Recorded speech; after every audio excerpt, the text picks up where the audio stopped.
Halo teman-teman, video kali ini akan membahas kasus-kasus investasi bodong berkedok robot trading yang sempat menghebohkan Indonesia karena banyaknya korban.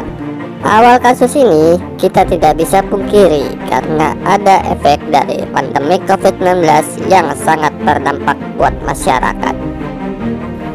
Langsung saja, kasus pertama yaitu robot trading EvoTrade. Pada Januari 2022, kepolisian sudah menetapkan dan sudah mulai menangkap beberapa tersangka. Di Maret 2022, kepolisian kembali lagi berhasil menangkap tersangka. Singkat saja, pada awal Agustus 2022, kasus robot trading EvoTrade mulai digelar persidangannya di Pengadilan Negeri Kota Malang. Pada 14 Desember, Hakim Pengadilan Negeri saat itu memutuskan aset disita untuk negara dan dibalikan ke terdakwa. Kasus ini berlanjut dengan adanya banding dari jaksa penuntut umum yang mewakili korban perihal aset sitaan tersebut. Akhirnya 28 Februari 2023, hasil Pengadilan Tinggi Kota Malang mengabulkan banding tersebut sehingga aset dikembalikan untuk korban. Kasus kedua yaitu kasus robot trading Viral Blast. Kepolisian menerima laporan di Februari 2022 dan langsung menangkap 3 tersangka.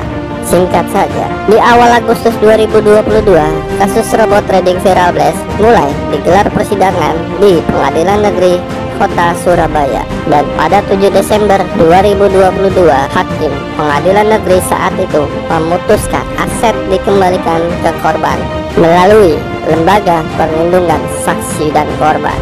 Akan tetapi, kasus tersebut berlanjut banding sampai kasasi, dan 23 November 2023 akhirnya kasus ini selesai dengan penyerahan restitusi dari Lembaga Perlindungan Saksi dan Korban ke Paguyuban.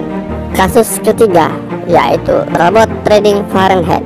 Kepolisian menerima laporan di Maret 2022 dan langsung menangkap tersangka.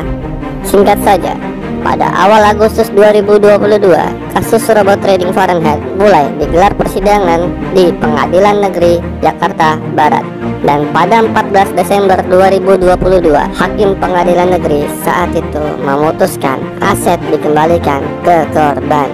Akan tetapi, kasus ini berlanjut sampai tahap kasasi. Pada 8 Desember 2023, akhirnya kasus ini selesai dengan penyerahan restitusi dari Kejari Jakarta Barat ke Paguyuban. Kasus keempat yaitu robot trading DNA Pro.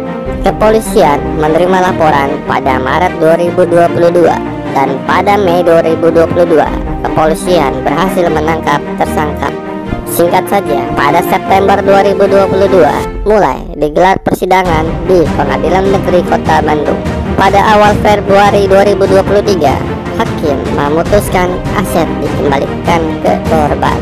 Kasus DNA Pro masih berlangsung dan sekarang masih proses pelelangan aset dan verifikasi korban sampai saat ini.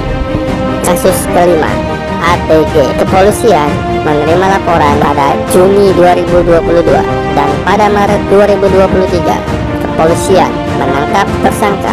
Singkat saja, awal September 2023 mulai digelar persidangan di Pengadilan Negeri Kota Malang, dan pada 20 Januari 2024, Hakim Pengadilan Negeri saat itu memutuskan aset dikembalikan untuk korban. Kasus ATG sendiri masih berlangsung sampai saat ini karena ada proses banding. Dan yang terakhir, kasus robot trading Net89 yang dimana kita sebagai korban dari 2022 sampai saat ini tahun 2024 belum ada kepastian hukum. Ada apa dengan kasus Net89 ini? Sedangkan kasus sejenis sudah ada putusan hingga sampai tahap pengenalian. Kami, korban Net89, meminta tolong pada yang terhormat Bareskrim Polri dan Kejaksaan Agung Republik Indonesia agar kasus Net89 ini segera diselesaikan.